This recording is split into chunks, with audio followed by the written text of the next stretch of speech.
JSW Cements, which is led by Sajjan Jindal's son Parth Jindal, has in fact deferred its IPO plans. But now we are picking up from our sources that the cement subsidiary of the $12 billion diversified conglomerate is on the prowl for funds.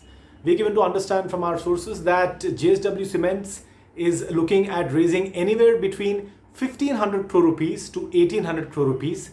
And we're given to understand from our sources that for this proposed transaction, they are open to diluting a minority stake and they're targeting investors, primarily private equity funds or PE funds.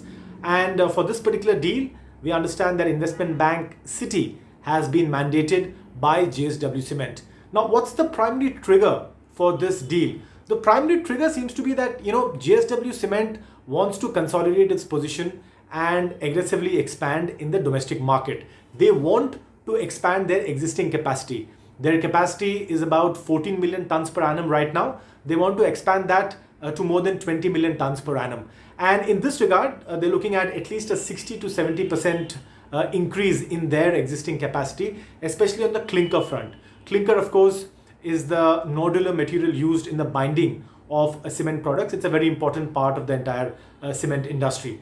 Now, let's look at the areas that JSW Cement is present in. It's primarily present in South India. It has presence in AP and Karnataka. It also has presence in the eastern region, which is seeing a revival of sorts in terms of prices, and that's in the states of Odisha and West Bengal. It's also present near the Mumbai metropolitan region. So therefore, it does have quite a diversified presence, specifically though in the southern market. Now, there are several PE players who have struck deals in the past with cement players. You have the likes of KKR. The last big cement deal in the sector was struck a few months back earlier this year, wherein you had the Emami Group selling its cement business to Nirma Group for about 5,500 crore rupees. So the cement sector in the past few years has seen quite a bit of activity. The important bit is there is likely to be a lot of interest in this deal. That's what we're given to understand from our sources, because currently during the lockdown period and now that the economy is slowly opening up, there is a lot of private equity liquidity chasing transactions. So therefore, it will be interesting to see the level of interest that is there for this particular deal. And it will also be interesting to see whether it's a pure equity deal, whether it ends up being a pure equity deal, or it could be a structured or hybrid deal, as has been the case in some of the other cement deals that have been struck in the past. Now, if you look at the valuations in the cement sector are anywhere between $110 to $150 per ton, depending on the state and the region. And of course, if you're a bigger player, if you're a pan-India player, then those valuations could be anywhere between $150 per ton to $200 per ton.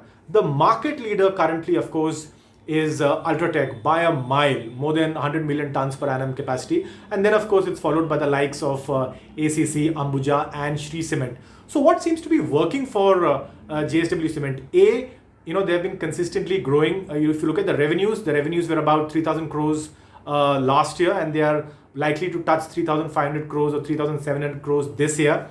They also have adequate raw material supply linkages, and they have a strong business profile. So they have a lot going right for them. Remember, they are a new kid on the block. They were established only about 10 years back. So therefore, this is a new kid on the block which is looking to sort of expand its capacity and also make a dent as far as its geographic presence is concerned. In terms of official responses, both JSW Group and Citi have declined to comment. We'll wait and watch to see how this deal progresses in the days to come. Meanwhile, stay tuned to Money Control for more news, views and updates. This is Ashwin Mohan signing off.